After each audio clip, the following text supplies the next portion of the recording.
بسم الله الرحمن الرحيم. ألف لام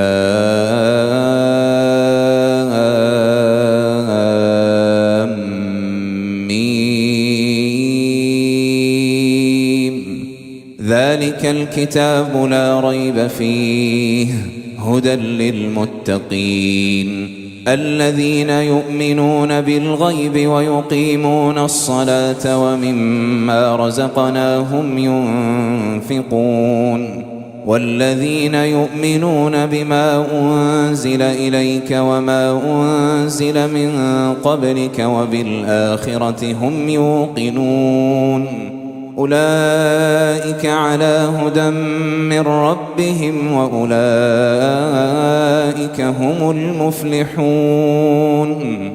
إن الذين كفروا سواء عليهم أأنذرتهم أم لم تنذرهم لا يؤمنون. ختم الله على قلوبهم وعلى سمعهم وعلى أبصارهم غشاوة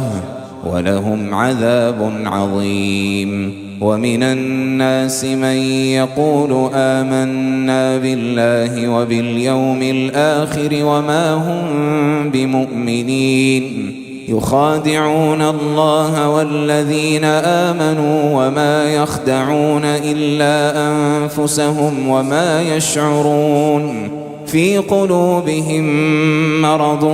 فزادهم الله مرضا ولهم عذاب أليم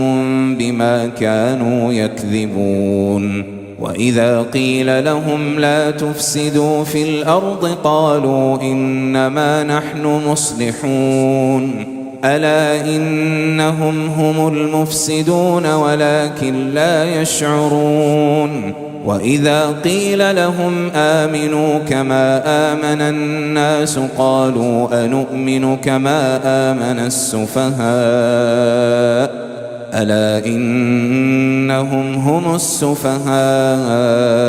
ولكن لا يعلمون. وإذا لقوا الذين آمنوا قالوا آمنا وإذا خلوا إلى شياطينهم قالوا إنا معكم إنما نحن مستهزئون. الله يستهزئ بهم ويمدهم في طغيانهم يعمهون. أولئك الذين اشتروا الضلالة بالهدى فما ربحت تجارتهم وما كانوا مهتدين. مثلهم كمثل الذي استوقد نارا فلما أضاءت ما حوله ذهب الله بنورهم وتركهم في ظلمات لا يبصرون. صم بكم عمي فهم لا يرجعون. أو كصيب من السماء فيه ظلمات ورعد وبرق يجعلون أصابعهم في آذانهم من الصواعق حذر الموت والله محيط بالكافرين. يكاد البرق يخطف أبصارهم كلما أضاء لهم مشوا فيه وإذا أظلم عليهم قاموا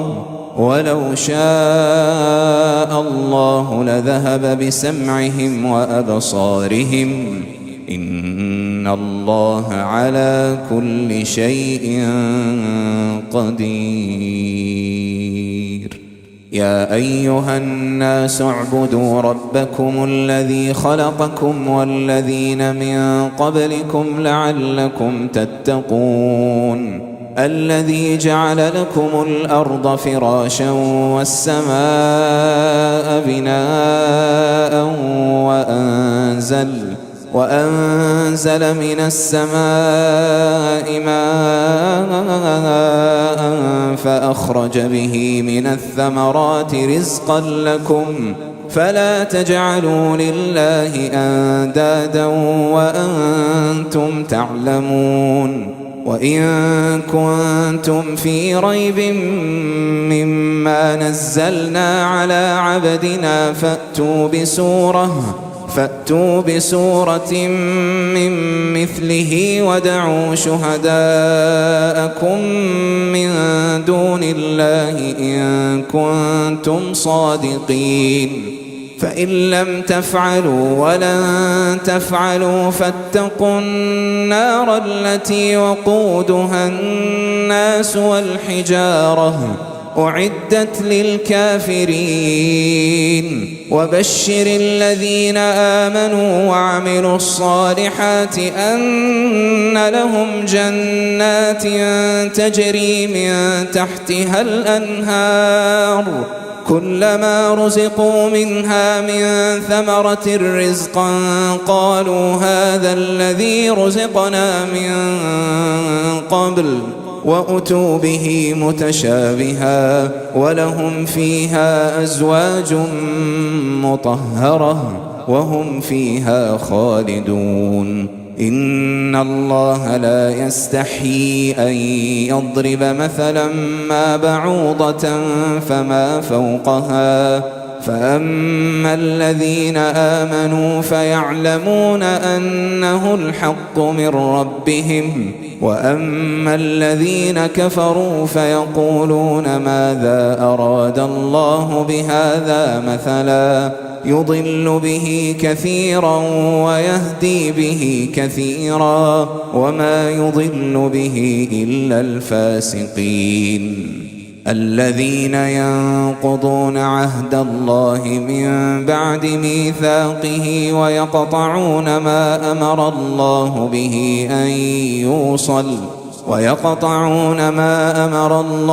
به أن يوصل ويفسدون في الأرض أولئك هم الخاسرون كيف تكفرون بالله وكنتم أمواتا فأحياكم ثم يميتكم ثم يحييكم ثم إليه ترجعون هو الذي خلق لكم ما في الأرض جميعا ثم استوى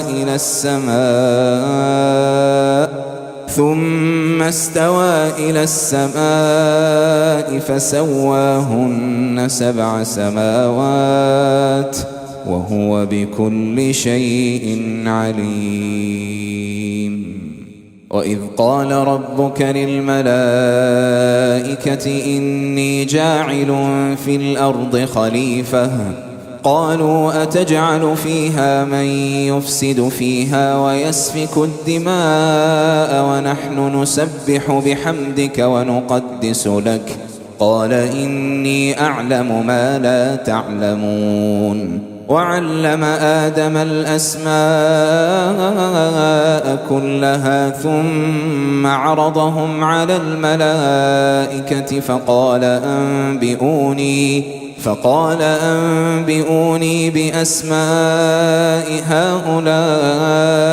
إن كنتم صادقين قالوا سبحانك لا علم لنا إلا ما علمتنا إنك أنت العليم الحكيم قال يا آدم أنبئهم بأسمائهم فلما أنبأهم بأسمائهم قال ألم أقل لكم إني أعلم غيب السماوات والأرض وأعلم ما تبدون وما كنتم تكتمون وإذ قلنا للملائكة اسجدوا لآدم فسجدوا إلا إبليس أبى واستكبر وكان من الكافرين وقلنا يا آدم اسكن أنت وزوجك الجنة وكلا منها رغدا حيث شئتما ولا تقربا هذه الشجرة فتكونا من الظالمين فأزلهما الشيطان عنها فأخرجهما مما كانا فيه وقلنا اهبطوا بعضكم لبعض عدو ولكم في الأرض مستقر ومتاع إلى حين فتلقى آدم من ربه كلمات فتاب عليه إنه هو التواب الرحيم قلنا اهبطوا منها جميعا فإما يأتينكم مني هدى فمن تبع هداي فلا خوف عليهم ولا هم يحزنون والذين كفروا وكذبوا بآياتنا أولئك أصحاب النار هم فيها خالدون يا بني إسرائيل اذكروا نعمتي التي أنعمت عليكم وأوفوا بعهدي أوف بعهدكم وإياي فارهبون وآمنوا بما أنزلت مصدقا لما معكم ولا تكونوا أول كافر به ولا تشتروا بآياتي ثمنا قليلا وإياي فاتقون ولا تلبسوا الحق بالباطل وتكتموا الحق وأنتم تعلمون وأقيموا الصلاة وآتوا الزكاة واركعوا مع الراكعين أتأمرون الناس بالبر وتنسون أنفسكم وأنتم تتلون الكتاب أفلا تعقلون واستعينوا بالصبر والصلاة وإنها لكبيرة إلا على الخاشعين الذين يظنون أنهم ملاقو ربهم وأنهم إليه راجعون يا بني إسرائيل اذكروا نعمتي التي أنعمت عليكم وأني فضلتكم على العالمين واتقوا يوما لا تجزي نفس عن نفس شيئا ولا يقبل منها شفاعة ولا يؤخذ منها عدل ولا هم ينصرون وإذ نجيناكم من آل فرعون يسومونكم سوء العذاب يذبحون أبناءكم ويستحيون نساءكم وفي ذلكم بلاء من ربكم عظيم وإذ فرقنا بكم البحر فأنجيناكم وأغرقنا آل فرعون وأنتم تنظرون وإذ واعدنا موسى 40 ليلة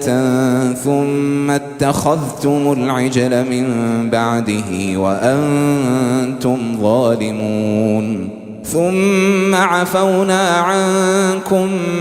من بعد ذلك لعلكم تشكرون وإذ آتينا موسى الكتاب والفرقان لعلكم تهتدون وإذ قال موسى لقومه يا قوم إنكم ظلمتم أنفسكم باتخاذكم العجل فتوبوا إلى بارئكم فاقتلوا أنفسكم ذلكم خير لكم عند بارئكم فتاب عليكم إنه هو التواب الرحيم وإذ قلتم يا موسى لن نؤمن لك حتى نرى الله جهرة فأخذتكم الصاعقة وأنتم تنظرون ثم بعثناكم من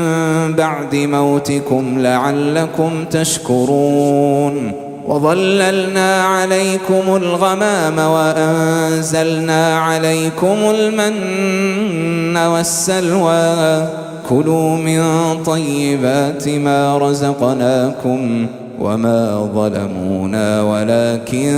كانوا أنفسهم يظلمون وإذ قلنا ادخلوا هذه القرية فكلوا منها حيث شئتم رغدا وادخلوا الباب سجدا وقولوا حطة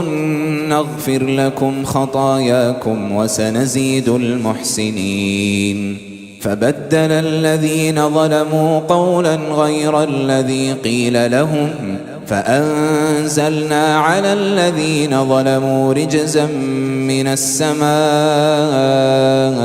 بما كانوا يفسقون وإذ استسقى موسى لقومه فقلنا اضرب بعصاك الحجر فانفجرت منه 12 عينا قد علم كل أناس مشربهم كلوا واشربوا من رزق الله ولا تعثوا في الأرض مفسدين وإذ قلتم يا موسى لن نصبر على طعام واحد فادع لنا ربك يخرج لنا مما تنبت الأرض من بقلها وقثائها وفومها وعدسها وبصلها قال أتستبدلون الذي هو أدنى بالذي هو خير اهبطوا مصرا فإن لكم ما سألتم وضربت عليهم الذلة والمسكنة وباءوا بغضب من الله ذلك بأنهم كانوا يكفرون بآيات الله ويقتلون النبيين بغير الحق ذلك بما عصوا وكانوا يعتدون إن الذين آمنوا والذين هادوا والنصارى والصابئين من آمن بالله واليوم الآخر وعمل صالحا فلهم أجرهم عند ربهم ولا خوف عليهم ولا هم يحزنون وإذ أخذنا ميثاقكم ورفعنا فوقكم الطور خذوا ما آتيناكم بقوة واذكروا ما فيه لعلكم تتقون ثم توليتم من بعد ذلك فلولا فضل الله عليكم ورحمته لكنتم من الخاسرين ولقد علمتم الذين اعتدوا منكم في السبت فقلنا لهم كونوا قردة خاسئين فجعلناها نكالا لما بين يديها وما خلفها وموعظة للمتقين وإذ قال موسى لقومه إن الله يأمركم أن تذبحوا بقرة قالوا أتتخذنا هزوا قال أعوذ بالله أن أكون من الجاهلين قالوا ادع لنا ربك يبين لنا ما هي قال إنه يقول إنها بقرة لا فارض ولا بكر عوان بين ذلك فافعلوا ما تؤمرون قالوا ادع لنا ربك يبين لنا ما لونها قال إنه يقول إنها بقرة صفراء فاقع لونها تسر الناظرين قالوا ادع لنا ربك يبين لنا ما هي إن البقرة شابه علينا وإنا إن شاء الله لمهتدون قال إنه يقول إنها بقرة لا ذلول تثير الأرض ولا تسقي الحرث مسلمة لا شية فيها. قالوا الآن جئت بالحق فذبحوها وما كادوا يفعلون. وإذ قتلتم نفسا فادارأتم فيها والله مخرج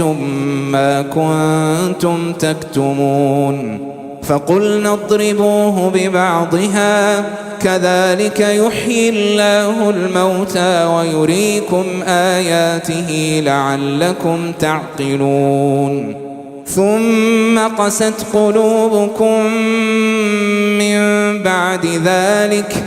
فهي كالحجارة أو أشد قسوة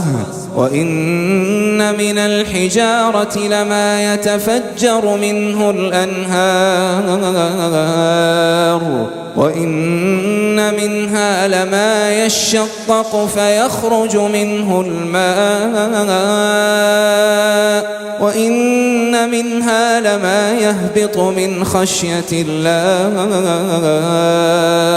وما الله بغافل عما تعملون. أفتطمعون أن يؤمنوا لكم وقد كان فريق منهم يسمعون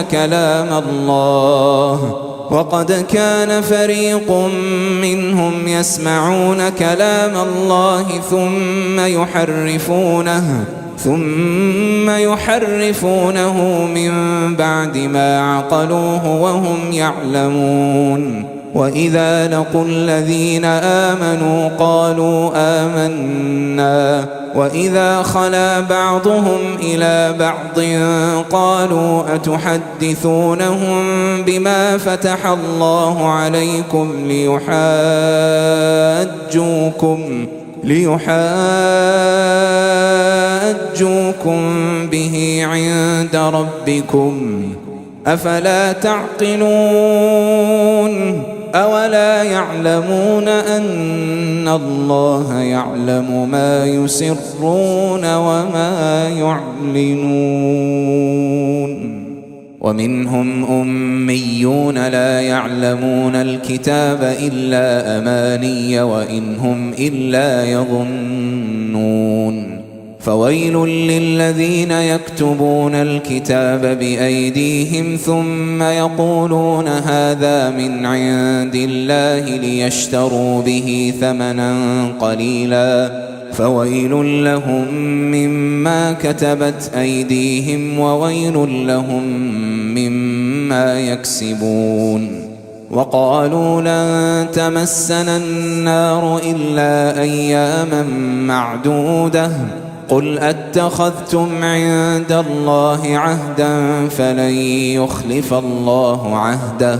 أم تقولون على الله ما لا تعلمون. بلى من كسب سيئة وأحاطت به خطيئته فأولئك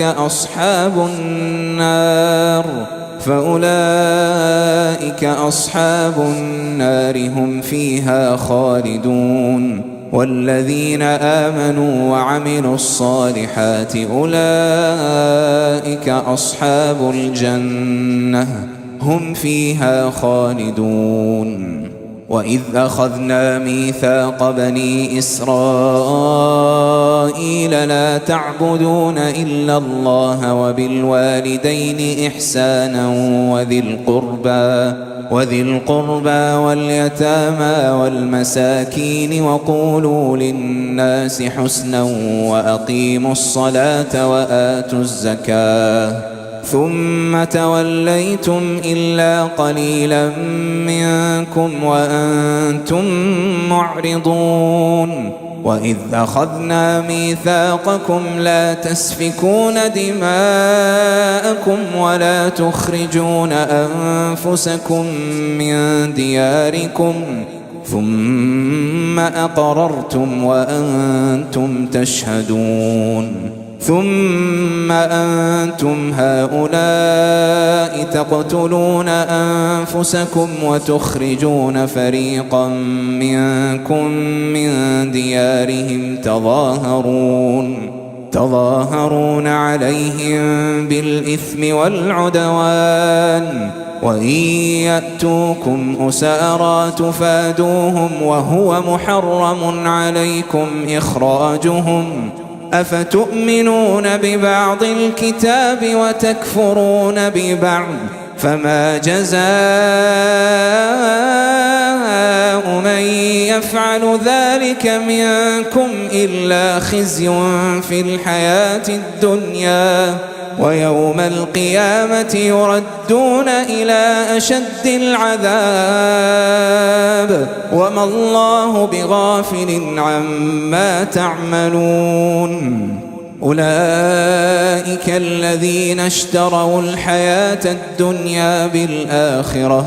فلا يخفف عنهم العذاب ولا هم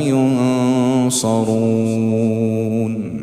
ولقد آتينا موسى الكتاب وقفينا من بعده بالرسل وآتينا عيسى ابن مريم البينات وأيدناه بروح القدس أفكلما جاءكم رسول بما لا تهوى أنفسكم استكبرتم ففريقا كذبتم وفريقا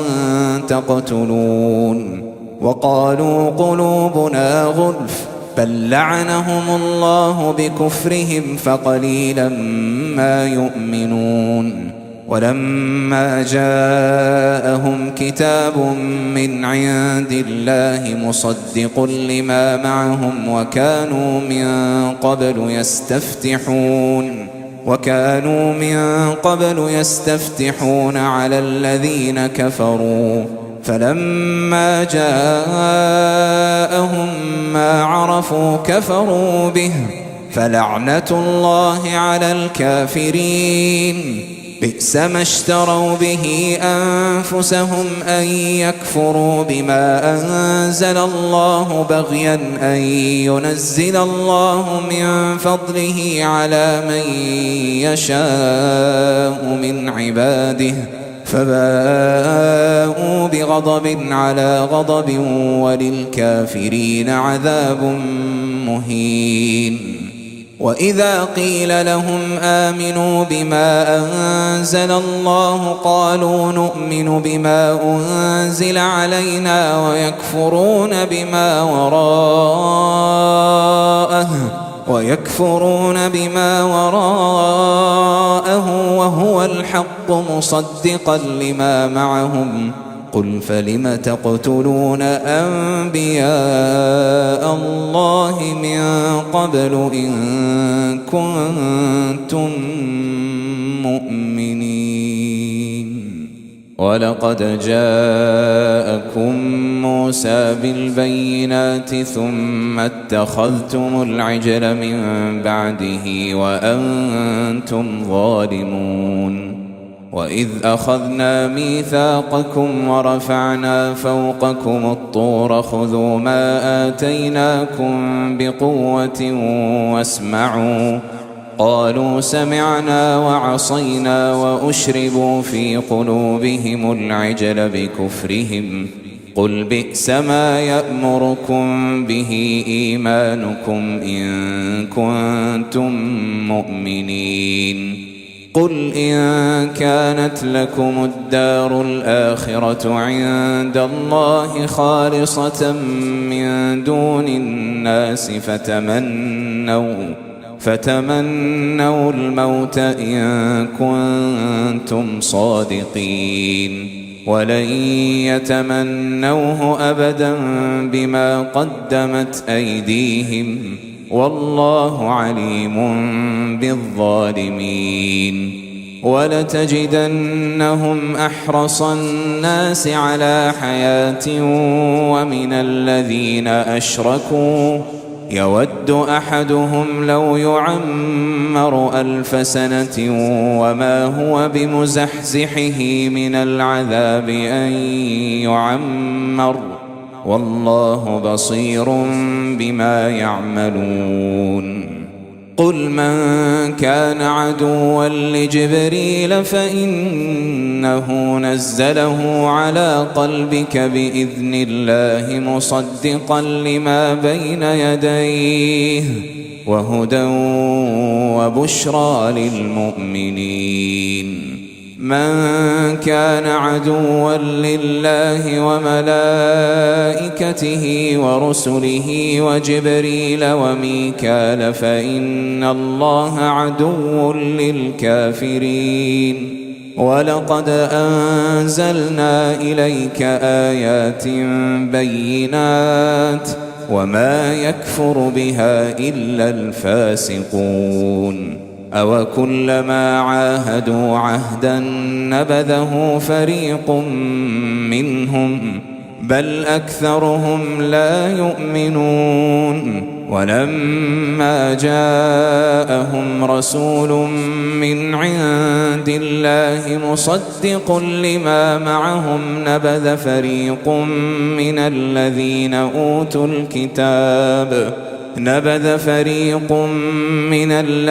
أوتوا الكتاب كتاب الله وراء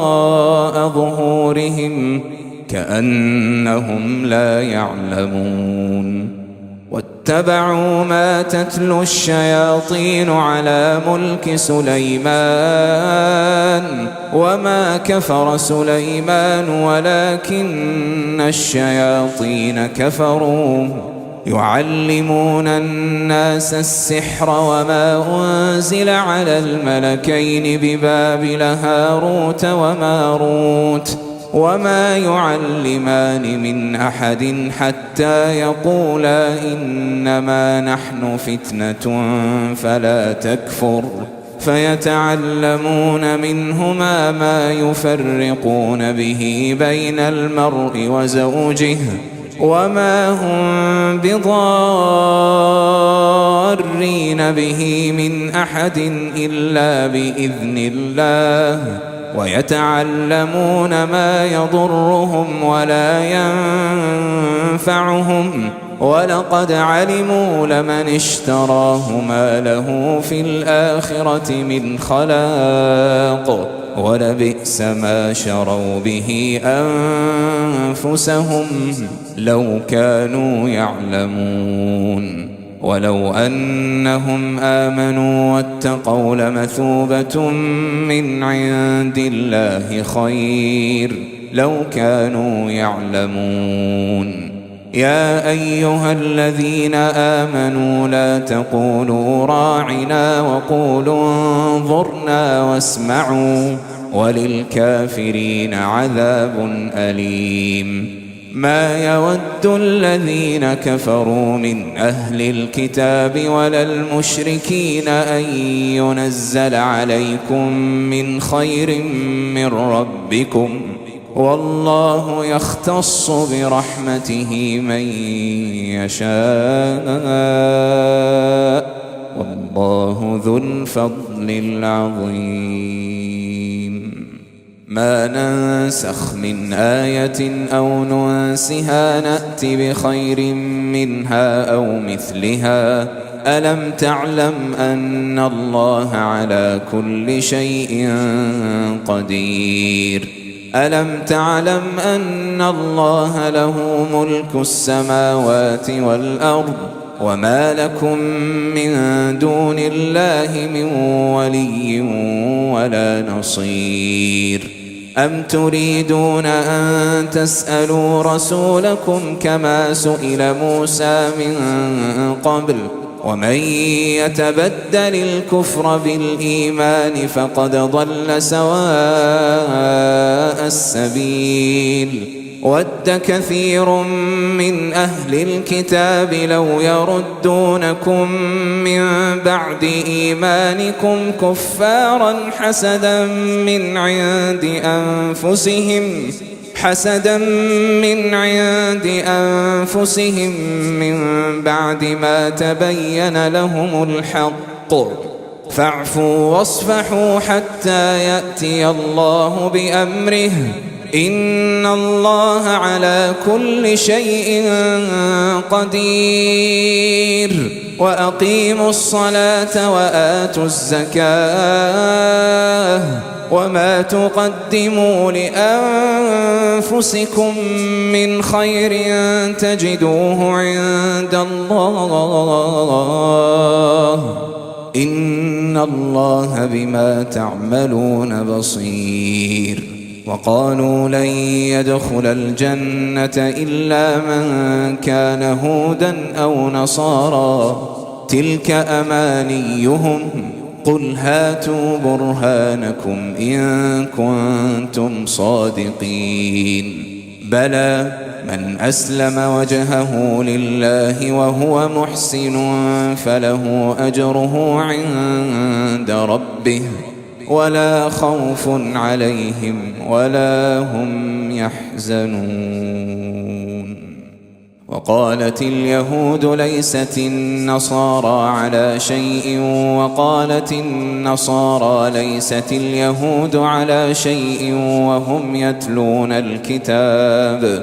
كذلك قال الذين لا يعلمون مثل قولهم فالله يحكم بينهم يوم القيامة فيما كانوا فيه يختلفون. ومن أظلم ممن منع مساجد الله أن يذكر فيها اسمه وسعى في خرابها أولئك ما كان لهم أن يدخلوها إلا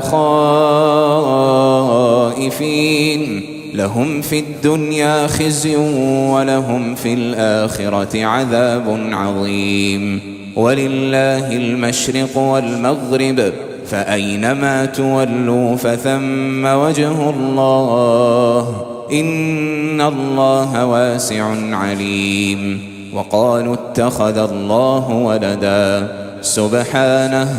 بل له ما في السماوات والأرض كل له قانتون بديع السماوات والأرض وإذا قضى أمرا فإنما يقول له كن فيكون. وقال الذين لا يعلمون لولا يكلمنا الله أو تأتينا آية كذلك قال الذين من قبلهم مثل قولهم تشابهت قلوبهم قد بينا الآيات لقوم يوقنون إنا أرسلناك بالحق بشيرا ونذيرا ولا تسأل عن أصحاب الجحيم. ولن ترضى عنك اليهود ولا النصارى حتى تتبع ملتهم قل إن هدى الله هو الهدى ولئن اتبعت أهواءهم بعد الذي جاءك من العلم ما لك من الله من ولي ولا نصير. الذين آتيناهم الكتاب يتلونه حق تلاوته أولئك يؤمنون به ومن يكفر به فأولئك هم الخاسرون. يا بني إسرائيل اذكروا نعمتي التي أنعمت عليكم وأني فضلتكم على العالمين واتقوا يوما لا تجزي نفس عن نفس شيئا ولا يقبل منها عدل ولا تنفعها شفاعة ولا هم ينصرون. وإذ ابتلى إبراهيم ربه بكلمات فأتمهن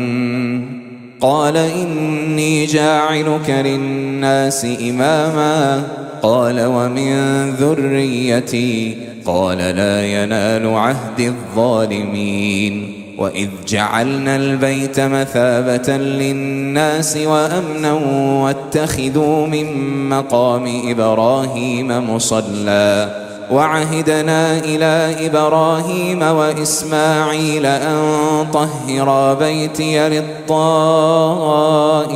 والعاكفين والركع السجود وإذ قال إبراهيم رب اجعل هذا بلدا آمنا وارزق أهله من الثمرات من آمن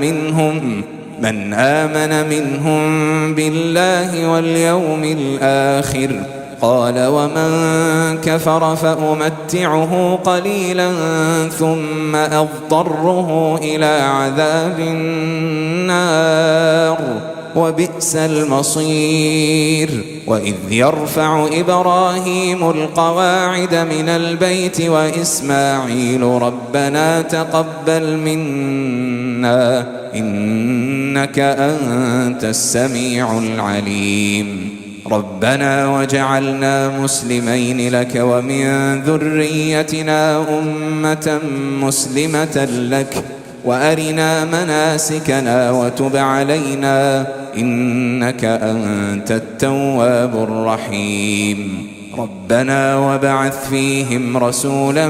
منهم يتلو عليهم آياتك ويعلمهم الكتاب والحكمة ويزكيهم إنك أنت العزيز الحكيم ومن يرغب عن ملة إبراهيم إلا من سفه نفسه ولقد اصطفيناه في الدنيا وإنه في الآخرة لمن الصالحين إذ قال له ربه أسلم قال أسلمت لرب العالمين ووصى بها إبراهيم بنيه ويعقوب يا بني إن الله اصطفى لكم الدين فلا تموتن إلا وأنتم مسلمون أم كنتم شهداء إذ حضر يعقوب الموت إذ قال لبنيه ما تعبدون من بعدي قالوا نعبد إلهك وإله آبائك إبراهيم وإسماعيل وإسحاق إلها واحدا ونحن له مسلمون تلك أمة قد خلت لها ما كسبت ولكم ما كسبتم ولا تسألون عما كانوا يعملون وقالوا كونوا هودا أو نصارى تهتدوا قل بل ملة إبراهيم حنيفا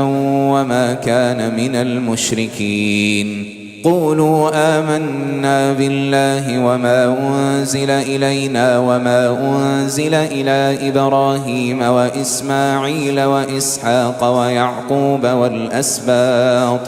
والأسباط وما أوتي موسى وعيسى وما أوتي النبيون من ربهم لا نفرق بين أحد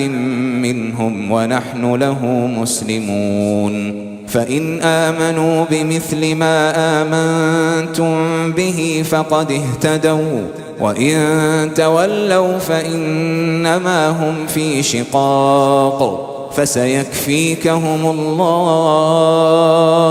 وهو السميع العليم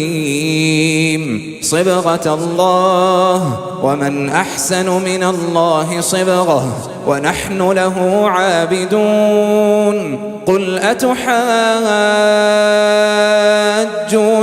في الله وهو ربنا وربكم ولنا أعمالنا ولكم أعمالكم ونحن له مخلصون أم تقولون إن إبراهيم وإسماعيل وإسحاق ويعقوب والأسباط كانوا هودا أو نصارى قل أأنتم أعلم أم الله ومن أظلم ممن كتم شهادة عنده من الله وما الله بغافل عما تعملون تلك أمة قد خلت لها ما كسبت ولكم ما كسبتم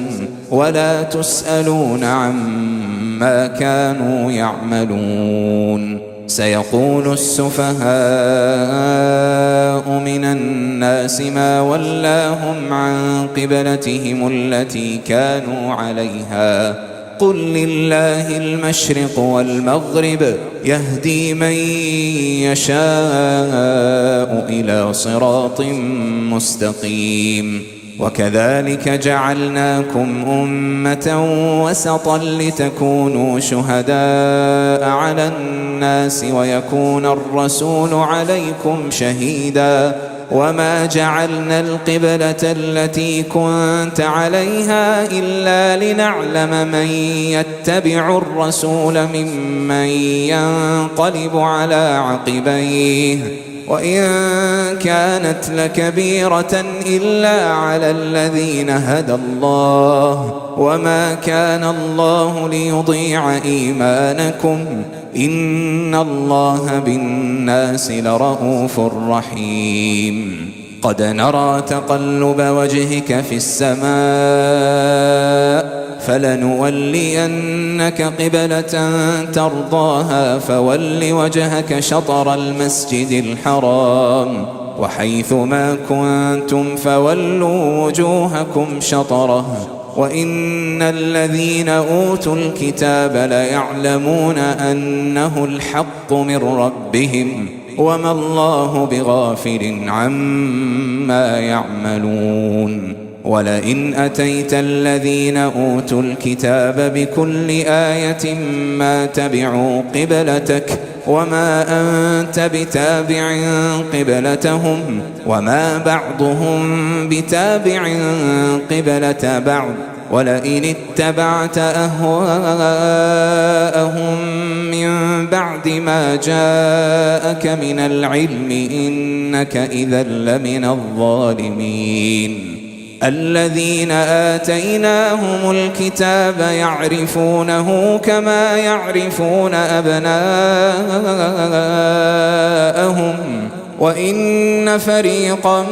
منهم ليكتمون الحق وهم يعلمون الحق من ربك فلا تكونن من الممترين ولكل وجهة هو موليها فاستبقوا الخيرات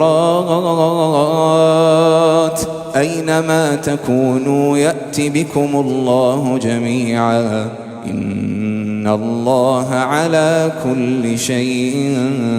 قدير ومن حيث خرجت فول وجهك شطر المسجد الحرام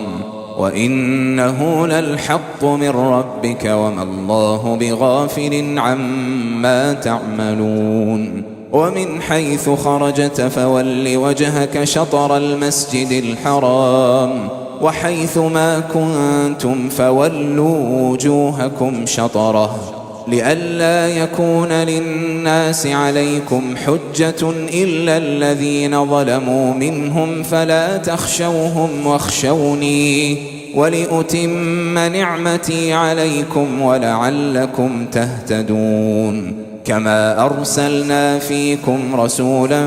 منكم يتلو عليكم آياتنا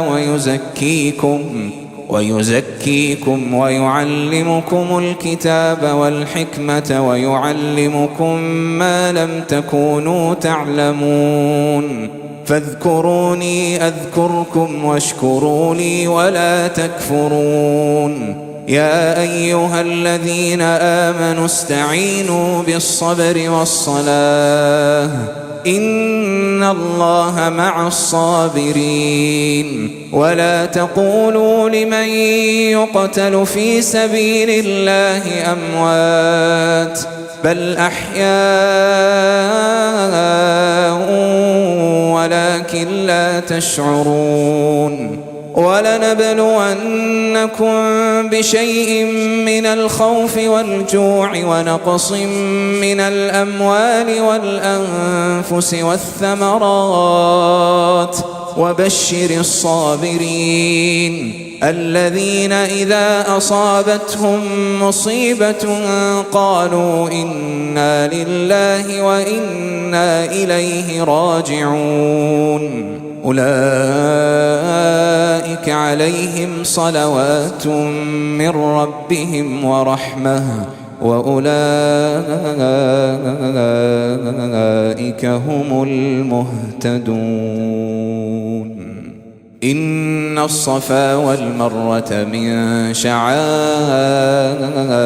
الله فمن حج البيت أو اعتمر فلا جناح عليه أن يطوف بهما ومن تطوع خيرا فإن الله شاكر عليم إن الذين يكتمون ما أنزلنا من البينات والهدى من بعد ما بيناه للناس في الكتاب أولئك يلعنهم الله ويلعنهم اللاعنون إلا الذين تابوا وأصلحوا وبينوا فأولئك أتوب عليهم وأنا التواب الرحيم إن الذين كفروا وماتوا وهم كفار أولئك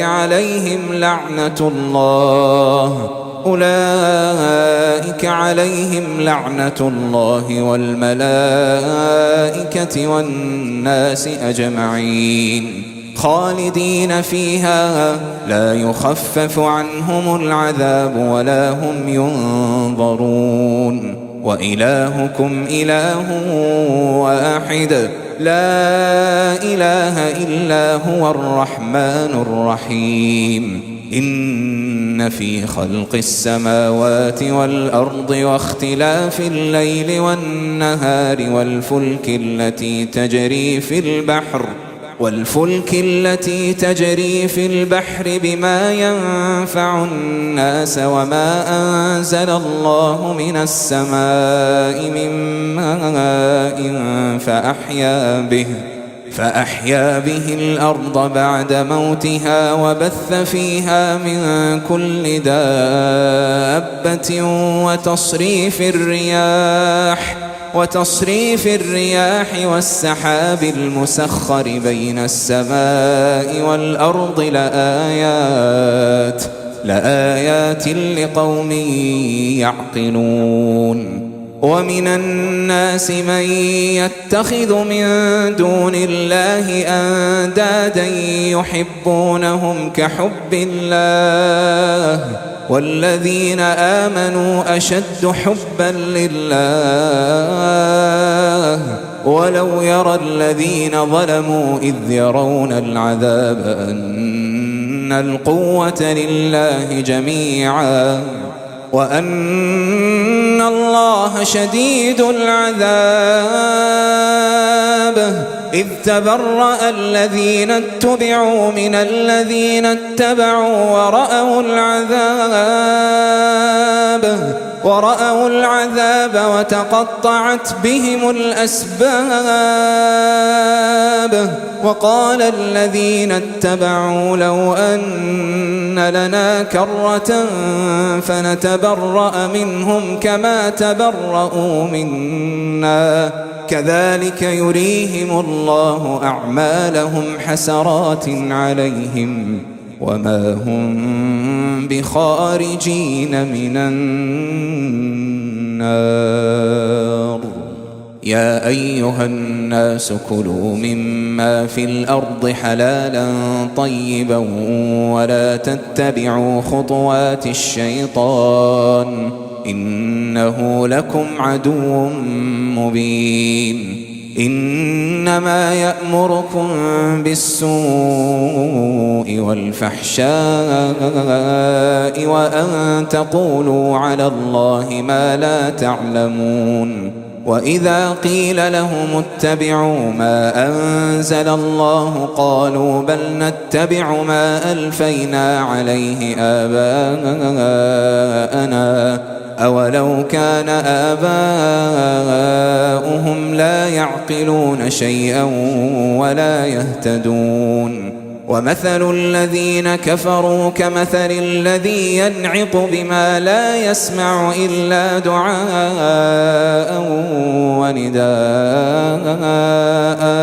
صم بكم عمي فهم لا يعقلون يا أيها الذين آمنوا كلوا من طيبات ما رزقناكم واشكروا لله إن كنتم إياه تعبدون إنما حرم عليكم الميتة والدم ولحم الخنزير وما أهل به لغير الله فمن اضطر غير باغ ولا عاد فلا إثم عليه إن الله غفور رحيم إن الذين يكتمون ما أنزل الله من الكتاب ويشترون به ثمنا قليلا أولئك ما يأكلون في بطونهم إلا النار ولا يكلمهم الله يوم القيامة ولا يزكيهم ولهم عذاب أليم أولئك الذين اشتروا الضلالة بالهدى والعذاب بالمغفرة فما أصبرهم على النار ذلك بأن الله نزل الكتاب بالحق وإن الذين اختلفوا في الكتاب لفي شقاق بعيد ليس البر أن تولوا وجوهكم قبل المشرق والمغرب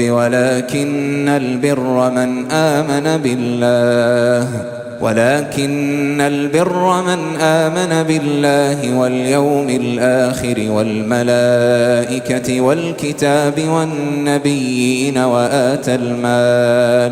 وآتى المال على حبه ذوي القربى واليتامى والمساكين وابن السبيل والسائلين وفي الرقاب وأقام الصلاة وآتى الزكاة والموفون بعهدهم إذا عاهدوا والصابرين في البأساء والضراء وحين البأس أولئك الذين صدقوا وأولئك هم المتقون يا أيها الذين آمنوا كتب عليكم القصاص في القتلى الحر بالحر والعبد بالعبد والأنثى بالأنثى فمن عفي له من أخيه شيء فاتباع بالمعروف وأداء إليه بإحسان ذلك تخفيف من ربكم ورحمة فمن اعتدى بعد ذلك فله عذاب أليم ولكم في القصاص حياة يا أولي الألباب لعلكم تتقون كتب عليكم إذا حضر أحدكم الموت إن ترك خيرا الوصية للوالدين والأقربين بالمعروف حقا على المتقين فمن بدله بعدما سمعه فإنما إثمه على الذين يبدلونه إن الله سميع عليم فمن خاف من موص جنفا أو إثما فأصلح بينهم فلا إثم عليه إن الله غفور رحيم. يا أيها الذين آمنوا كتب عليكم الصيام كما كتب على الذين من قبلكم لعلكم تتقون أياما معدودات فمن كان منكم مريضا أو على سفر فعدة من أيام أخر وعلى الذين يطيقونه فدية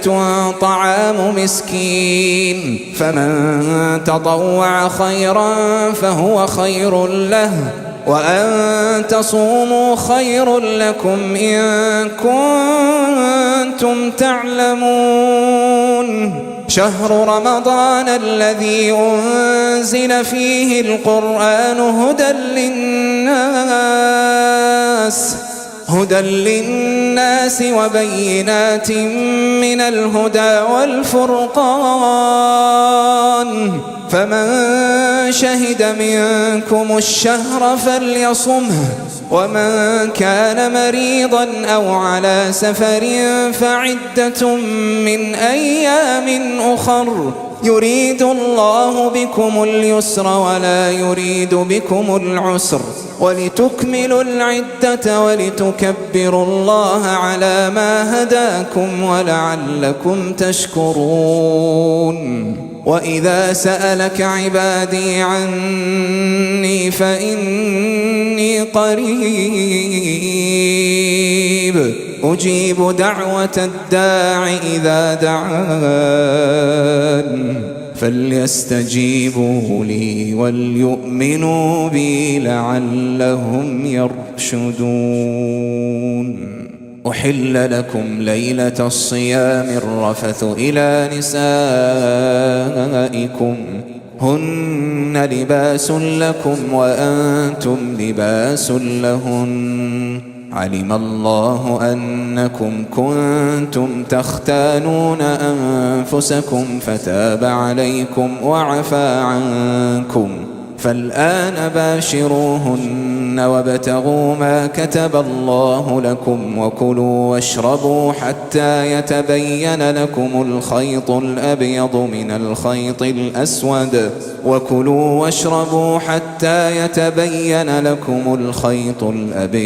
الخيط الأسود من الفجر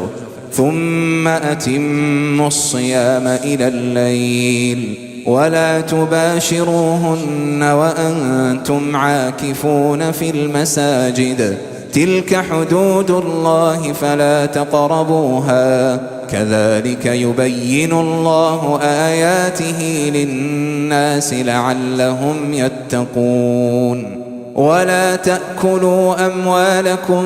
بينكم بالباطل وتدلوا بها إلى الحكام لتأكلوا فريقا من أموال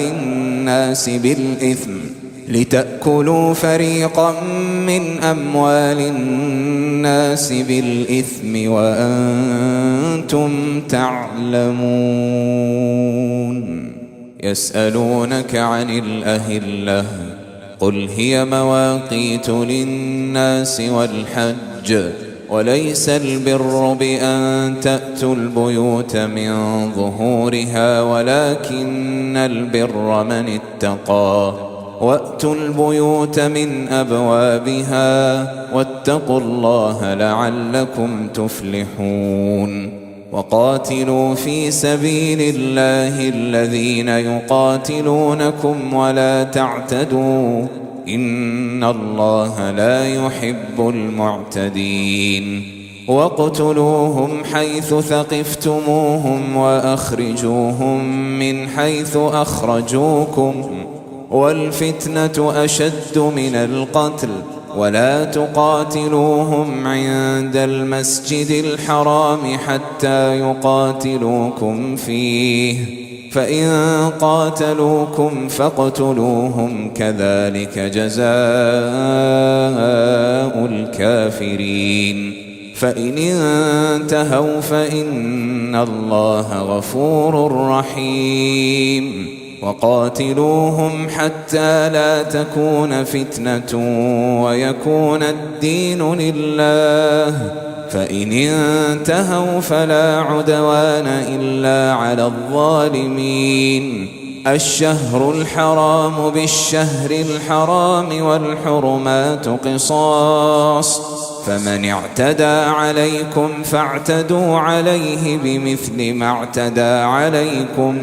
واتقوا الله واعلموا أن الله مع المتقين وأنفقوا في سبيل الله ولا تلقوا بأيديكم إلى التهلكة وأحسنوا إن الله يحب المحسنين وأتموا الحج والعمرة لله فإن أحصرتم فما استيسر من الهدي ولا تحلقوا رؤوسكم حتى يبلغ الهدي محله فمن كان منكم مريضا أو به أذى من رأسه ففدية من صيام أو صدقة أو نسك فإذا أمنتم فمن تمتع بالعمرة إلى الحج فما استيسر من الهدي فمن لم يجد فصيام 3 أيام في الحج و7 إذا رجعتم تلك 10 كاملة ذلك لمن لم يكن أهله حاضر المسجد الحرام واتقوا الله واعلموا أن الله شديد العقاب الحج أشهر معلومات فمن فرض فيهن الحج فلا رفث ولا فسوق ولا جدال في الحج وما تفعلوا من خير يعلمه الله وتزودوا فإن خير الزاد التقوى واتقون يا أولي الألباب ليس عليكم جناح أن تبتغوا فضلا من ربكم فإذا أفضتم من عرفات فاذكروا الله عند المشعر الحرام واذكروه كما هداكم وإن كنتم من قبله لمن الضالين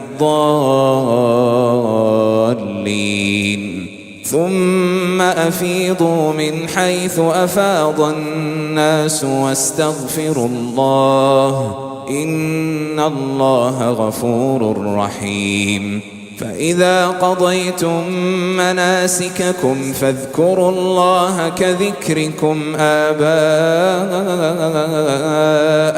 أو أشد ذكرا فمن الناس من يقول ربنا آتنا في الدنيا وما له في الآخرة من خلاق ومنهم من يقول ربنا آتنا في الدنيا حسنة وفي الآخرة حسنة وقنا عذاب النار أولئك لهم نصيب مما كسبوا والله سريع الحساب واذكروا الله في أيام معدودات فمن تعجل في يومين فلا إثم عليه ومن تأخر فلا إثم عليه لمن اتقى واتقوا الله واعلموا أنكم إليه تحشرون ومن الناس من يعجبك قوله في الحياة الدنيا ويشهد الله على ما في قلبه وهو ألد الخصام وإذا تولى سعى في الأرض ليفسد فيها ويهلك الحرث والنسل والله لا يحب الفساد وإذا قيل له اتق الله أخذته العزة بالإثم فحسبه جهنم ولبئس المهاد ومن الناس من يشري نفسه ابتغاء مرضات الله والله رؤوف بالعباد. يا أيها الذين آمنوا ادخلوا في السلم كافة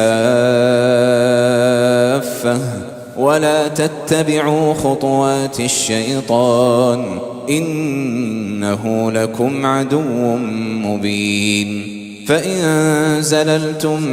من بعد ما جاءتكم البينات فاعلموا أن الله عزيز حكيم. هل ينظرون إلا أن يأتيهم الله في ظلل من الغمام والملائكة وقضي الأمر وإلى الله ترجع الأمور. سل بني إسرائيل كم آتيناهم من آية بينة ومن يبدل نعمة الله من بعد ما جاءته فإن الله شديد العقاب. زين للذين كفروا الحياة الدنيا ويسخرون من الذين آمنوا والذين اتقوا فوقهم يوم القيامة والله يرزق من يشاء بغير حساب. كان الناس أمة واحدة فبعث الله النبيين مبشرين ومنذرين وأنزل معهم الكتاب بالحق ليحكم بين الناس فيما اختلفوا فيه وما اختلف فيه إلا الذين أوتوه من بعد ما جاءتهم البينات بغيا بينهم فهدى الله الذين آمنوا لما اختلفوا فيه من الحق بإذنه والله يهدي من يشاء إلى صراط مستقيم. أم حسبتم أن تدخلوا الجنة ولما يأتكم مثل الذين خلوا من قبلكم مستهم البأساء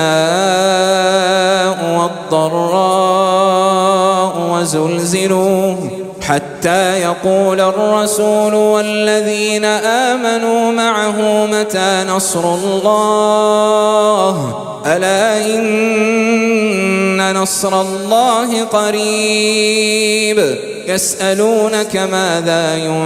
ينفقون قل ما أنفقتم من خير فللوالدين والأقربين واليتامى والمساكين وابن السبيل وما تفعلوا من خير فإن الله به عليم. كتب عليكم القتال وهو كره لكم وعسى أن تكرهوا شيئا وهو خير لكم وعسى أن تحبوا شيئا وهو شر لكم والله يعلم وأنتم لا تعلمون. يسألونك عن الشهر الحرام قتال فيه قل قتال فيه كبير وصد عن سبيل الله وكفر به والمسجد الحرام وإخراج أهله منه أكبر عند الله والفتنة أكبر من القتل ولا يزالون يقاتلونكم حتى يردوكم عن دينكم إن استطاعوا ومن يرتدد منكم عن دينه فيمت وهو كافر فأولئك حبطت أعمالهم في الدنيا والآخرة وأولئك أصحاب النار هم فيها خالدون. إن الذين آمنوا والذين هاجروا وجاهدوا في سبيل الله أولئك يرجون رحمة الله والله غفور رحيم. يسألونك عن الخمر والميسر قل فيهما إثم كبير ومنافع للناس وإثمهما أكبر من نفعهما ويسألونك ماذا ينفقون قل العفو كذلك يبين الله لكم الآيات لعلكم تتفكرون في الدنيا والآخرة. ويسألونك عن اليتامى قل إصلاح لهم خير وإن تخالطوهم فإخوانكم والله يعلم المفسد من المصلح ولو شاء الله لأعنتكم إن الله عزيز حكيم. ولا تنكحوا المشركات حتى يؤمن ولأمة مؤمنة خير من مشركة ولو أعجبتكم ولا تنكحوا المشركين حتى يؤمنوا ولعبد مؤمن خير من مشرك ولو أعجبكم أولئك يدعون إلى النار والله يدعو إلى الجنة والمغفرة بإذنه ويبين آياته للناس لعلهم يتذكرون. ويسألونك عن المحيض قل هو أذى فاعتزلوا النساء في المحيض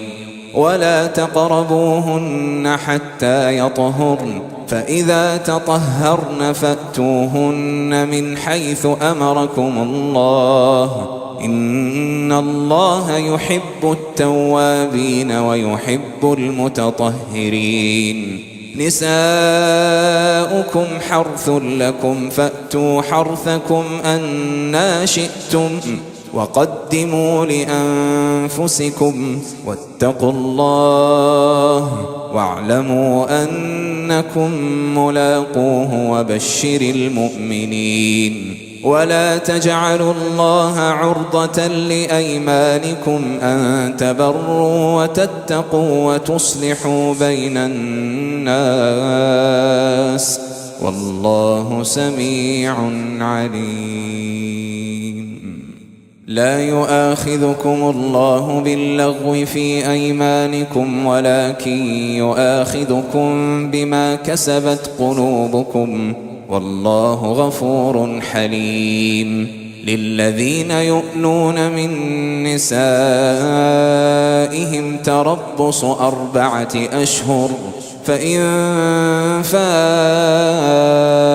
فإن الله غفور رحيم. وإن عزموا الطلاق فإن الله سميع عليم. والمطلقات يتربصن بأنفسهن 3 قروء ولا يحل لهن أن يكتمن ما خلق الله في أرحامهن إن كن يؤمن بالله واليوم الآخر وبعولتهن أحق بردهن في ذلك إن أرادوا إصلاحا ولهن مثل الذي عليهن بالمعروف وللرجال عليهن درجة والله عزيز حكيم. الطلاق 2 فإمساك بمعروف أو تسريح بإحسان ولا يحل لكم أن تأخذوا مما آتيتموهن شيئا إلا أن يخافا ألا يقيما حدود الله فإن خفتم ألا يقيما حدود الله فلا جناح عليهما فيما افتدت به، تلك حدود الله فلا تعتدوها، ومن يتعد حدود الله فأولئك هم الظالمون. فإن طلقها فلا تحل له من بعد حتى تنكح زوجا غيره، فإن طلقها فلا جناح عليهما أن يتراجعا إن ظنا أن يقيما حدود الله، وتلك حدود الله يبينها لقوم يعلمون. وإذا طلقتم النساء فبلغن أجلهن فأمسكوهن بمعروف أو سرحوهن بمعروف، ولا تمسكوهن ضرارا لتعتدوا، ومن يفعل ذلك فقد ظلم نفسه. ولا تتخذوا آيات الله هزوا، واذكروا نعمة الله عليكم وما أنزل عليكم من الكتاب والحكمة يعظكم به، واتقوا الله واعلموا أن الله بكل شيء عليم. وإذا طلقتم النساء فبلغن أجلهن فلا تعضلوهن أن ينكحن أزواجهن إذا تراضوا بينهم بالمعروف، ذلك يوعظ به من كان منكم يؤمن بالله واليوم الآخر، ذلكم أزكى لكم وأطهر، والله يعلم وأنتم لا تعلمون. والوالدات يرضعن أولادهن حولين كاملين لمن أراد أن يتم الرضاعة، وعلى المولود له رزقهن وكسوتهن بالمعروف، لا تكلف نفس إلا وسعها، لا تضار والدة بولدها ولا مولود له بولده، وعلى الوارث مثل ذلك، فإن أرادا فصالا عن تراض منهما وتشاور فلا جناح عليهما. وإن أردتم أن تسترضعوا أولادكم فلا جناح عليكم إذا سلمتم ما آتيتم بالمعروف، واتقوا الله واعلموا أن الله بما تعملون بصير. والذين يتوفون منكم ويذرون أزواجا يتربصن بأنفسهن 4 أشهر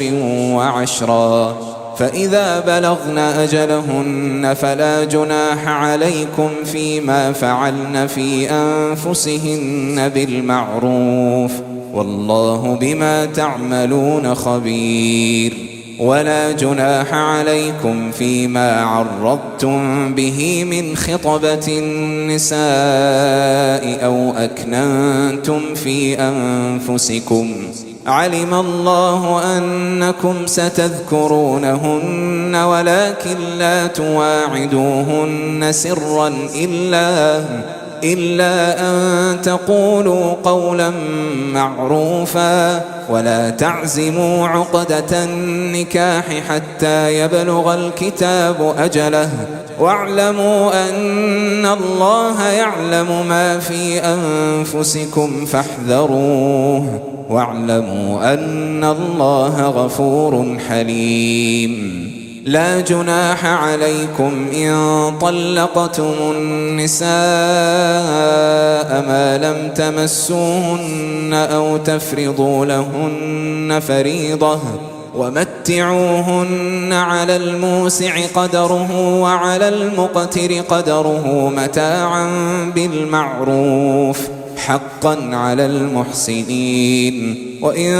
طلقتموهن من قبل أن تمسوهن وقد فرضتم لهن فريضة فنصف ما فرضتم إلا أن يعفون أو يعفو الذي بيده عقدة النكاح، وأن تعفوا أقرب للتقوى، ولا تنسوا الفضل بينكم، إن الله بما تعملون بصير. حافظوا على الصلوات والصلاة الوسطى وقوموا لله قانتين. فإن خفتم فرجالا أو ركبانا، فإذا أمنتم فاذكروا الله كما علمكم ما لم تكونوا تعلمون. والذين يتوفون منكم ويذرون أزواجا وصية لأزواجهم متاعا إلى الحول غير إخراج، فإن خرجن فلا جناح عليكم فيما فعلن في أنفسهن من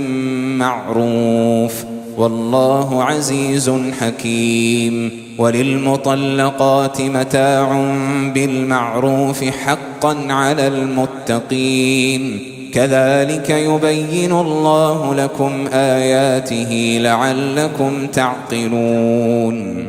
ألم تر إلى الذين خرجوا من ديارهم وهم ألوف حذر الموت فقال لهم الله موتوا ثم أحياهم، إن الله لذو فضل على الناس ولكن أكثر الناس لا يشكرون. وقاتلوا في سبيل الله واعلموا أن الله سميع عليم. من ذا الذي يقرض الله قرضا حسنا فيضاعفه له أضعافا كثيرة، والله يقبض ويبسط وإليه ترجعون. ألم تر إلى الملأ من بني إسرائيل من بعد موسى إذ قالوا لنبي لهم ابعث لنا ملكا نقاتل في سبيل الله، قال هل عسيتم إن كتب عليكم القتال ألا تقاتلوا؟ قالوا وما لنا ألا نقاتل في سبيل الله وقد أخرجنا من ديارنا وأبنائنا، فلما كتب عليهم القتال تولوا إلا قليلا منهم، والله عليم بالظالمين. وقال لهم نبيهم إن الله قد بعث لكم طالوت ملكا، قالوا أنى يكون له الملك علينا ونحن أحق بالملك منه ولم يؤت سعة من المال، قال إن الله اصطفاه عليكم وزاده بسطة في العلم والجسم، والله يؤتي ملكه من يشاء والله واسع عليم. وقال لهم نبيهم إن آية ملكه أن يأتيكم التابوت فيه سكينة من ربكم وبقية مما ترك آل موسى وآل هارون تحمله الملائكة، إن في ذلك لآية لكم إن كنتم مؤمنين. فلما فصل طالوت بالجنود قال إن الله مبتليكم بنهر، فمن شرب منه فليس مني ومن لم يطعمه فإنه مني إلا من اغترف غرفة بيده فشربوا منه إلا قليلا منهم فلما جاوزه هو والذين آمنوا معه قالوا لا طاقة لنا اليوم بجالوت وجنوده قال الذين يظنون أنهم ملاقو الله كم من فئة قليلة غلبت فئة كثيرة بإذن الله والله مع الصابرين ولما برزوا لجالوت وجنوده قالوا ربنا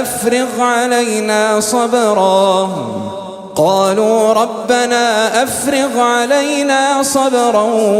وثبت أقدامنا وانصرنا على القوم الكافرين فهزموهم بإذن الله وقتل داود جالوت وآتاه الله الملك والحكمة وعلمه مما يشاء ولولا دفع الله الناس بعضهم ببعض لفسدت الأرض ولكن الله ذو فضل على العالمين تلك آيات الله نتلوها عليك بالحق وإنك لمن المرسلين تلك الرسل فضلنا بعضهم على بعض منهم من كلم الله ورفع بعضهم درجات وآتينا عيسى ابن مريم البينات وأيدناه بروح القدس ولو شاء الله ما اقتتل الذين من بعدهم من بعد ما جاءتهم البينات ولكن اختلفوا فمنهم من آمن ومنهم من كفر ولو شاء الله ما اقتتلوا ولكن الله يفعل ما يريد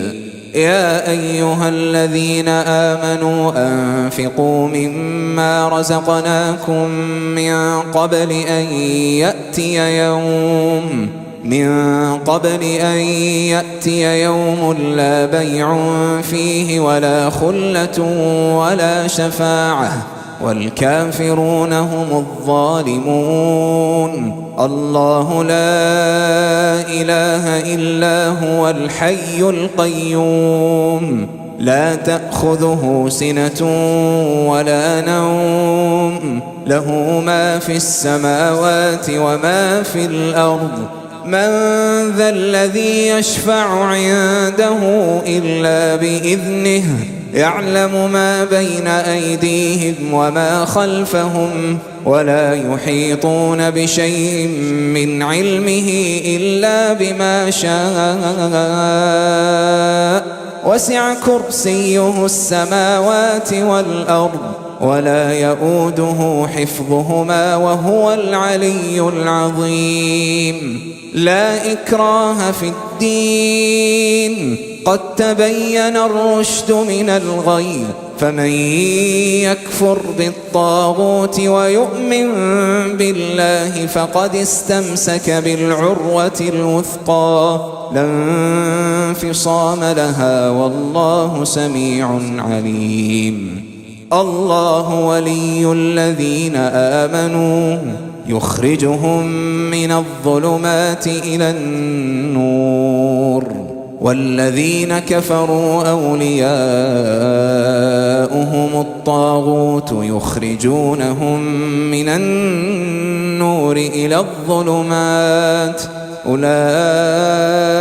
أصحاب النار هم فيها خالدون ألم تر إلى الذي حاج إبراهيم في ربه أن آتاه الله الملك إذ قال إبراهيم ربي الذي يحيي ويميت قال أنا أحيي وأميت قال إبراهيم فإن الله يأتي بالشمس من المشرق فأت بها من المغرب فبهت الذي كفر والله لا يهدي القوم الظالمين أو كالذي مر على قرية وهي خاوية على عروشها قال أنى يحيي هذه الله بعد موتها فأماته الله 100 عام ثم بعثه قال كم لبثت قال لبثت يوما أو بعض يوم قال بل لبثت 100 عام فانظر إلى طعامك وشرابك لم يتسنه وانظر إلى حمارك ولنجعلك آية للناس وانظر إلى العظام كيف ننشزها ثم نكسوها لحما فلما تبين له قال أعلم أن الله على كل شيء قدير وإذ قال إبراهيم رب أرني كيف تحيي الموتى قال أولم تؤمن قال بلى ولكن ليطمئن قلبي قال فخذ 4 من الطير فصرهن إليك ثم اجعل على كل جبل منهن جزءا ثم ادعهن يأتينك سعيا واعلم أن الله عزيز حكيم مثل الذين ينفقون أموالهم في سبيل الله كمثل حبة أنبتت 7 سنابل في كل سنبلة 100 حبة والله يضاعف لمن يشاء والله واسع عليم الذين ينفقون أموالهم في سبيل الله ثم لا يتبعون ما أنفقوا منا ولا أذى لهم أجرهم عند ربهم ولا خوف عليهم ولا هم يحزنون قول معروف ومغفرة خير من صدقة يتبعها أذى والله غني حليم يا أيها الذين آمنوا لا تبطلوا صدقاتكم بالمن والأذى كالذي ينفق ماله رئاء الناس ولا يؤمن بالله واليوم الآخر فمثله كمثل صفوان عليه تراب فأصابه وابل فتركه صلدا لا يقدرون على شيء مما كسبوا والله لا يهدي القوم الكافرين ومثل الذين ينفقون أموالهم ابتغاء مرضات الله وتثبيتا من أنفسهم كمثل جنة بربوة أصابها وابل فآتت أكلها ضعفين فإن لم يصبها وابل فطل والله بما تعملون بصير أيود أحدكم أن تكون له جنة من نخيل وأعناب تجري من تحتها الأنهار له فيها من كل الثمرات وأصابه الكبر وله ذرية ضعفاء فأصابها إعصار فيه نار فاحترقت كذلك يبين الله لكم الآيات لعلكم تتفكرون يا أيها الذين آمنوا أنفقوا من طيبات ما كسبتم ومما أخرجنا لكم من الأرض ولا تيمموا الخبيث منه تنفقون ولستم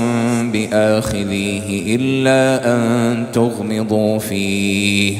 واعلموا أن الله غني حميد الشيطان يعدكم الفقر ويأمركم بالفحشاء والله يعدكم مغفرة منه وفضلا والله واسع عليم يؤتي الحكمة من يشاء ومن يؤت الحكمة فقد أوتي خيرا كثيرا وما يذكر إلا أولو الألباب وما أنفقتم من نفقة أو نذرتم من نذر فإن الله يعلمه وما للظالمين من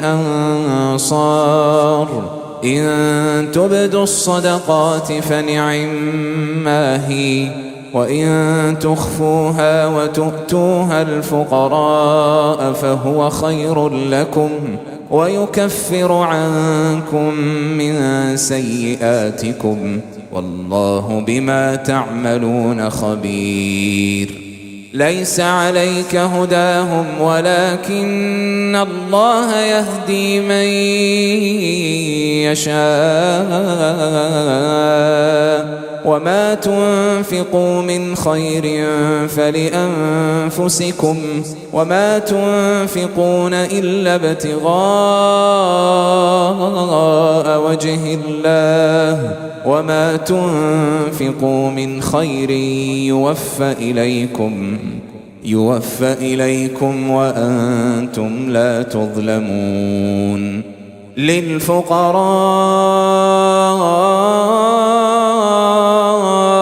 الذين أحصروا في سبيل الله لا يستطيعون ضربا في الأرض يحسبهم الجاهل أغنياء من التعفف تعرفهم بسيماهم لا يسألون الناس إلحافا وما تنفقوا من خير فإن الله به عليم الذين ينفقون أموالهم بالليل والنهار سرا وعلانية فلهم أجرهم عند ربهم ولا خوف عليهم ولا هم يحزنون الذين يأكلون الربا لا يقومون إلا كما يقوم الذي يتخبطه الشيطان من المس ذلك بأنهم قالوا إنما البيع مثل الربا وأحل الله البيع وحرم الربا فمن جاءه موعظة من ربه فانتهى فله ما سلف وأمره إلى الله ومن عاد فأولئك أصحاب النار هم فيها خالدون يمحق الله الربا ويربي الصدقات والله لا يحب كل كفار أثيم إن الذين آمنوا وعملوا الصالحات وأقاموا الصلاة وآتوا الزكاة لهم أجرهم عند ربهم ولا خوف عليهم ولا هم يحزنون يا أيها الذين آمنوا اتقوا الله وذروا ما بقي من الربا إن كنتم مؤمنين فإن لم تفعلوا فأذنوا بحرب من الله ورسوله وإن تبتم فلكم رؤوس أموالكم لا تظلمون ولا تظلمون وإن كان ذو عسرة فنظرة إلى ميسرة وأن تصدقوا خير لكم إن كنتم تعلمون واتقوا يوما ترجعون فيه إلى الله ثم توفى كل نفس ما كسبت وهم لا يظلمون.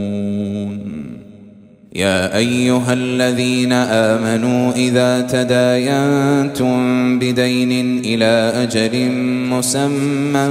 فاكتبوه وليكتب بينكم كاتب بالعدل ولا يأب كاتب أن يكتب كما علمه الله فليكتب وليملل الذي عليه الحق وليتق الله ربه ولا يبخس منه شيئا فإن كان الذي عليه الحق سفيها أو ضعيفا أو لا يستطيع أن يمل هو فليملل وليه بالعدل واستشهدوا شهيدين من رجالكم فإن لم يكونا رجلين فرجل وامرأتان ممن ترضون من الشهداء أن تضل إحداهما فتذكر إحداهما الأخرى ولا يأبى الشهداء إذا ما دعوا ولا تسأموا أن تكتبوه صغيرا أو كبيرا إلى أجله ذلكم أقسط عند الله وأقوم للشهادة وأدنى ألا ترتابوا إلا أن تكون تجارة حاضرة تديرونها بينكم فليس عليكم جناح ألا تكتبوها وأشهدوا إذا تبايعتم ولا يضار كاتب ولا شهيد وإن تفعلوا فإنه فسوق بكم واتقوا الله ويعلمكم الله والله بكل شيء عليم. وإن كنتم على سفر ولم تجدوا كاتبا فرهان مقبوضة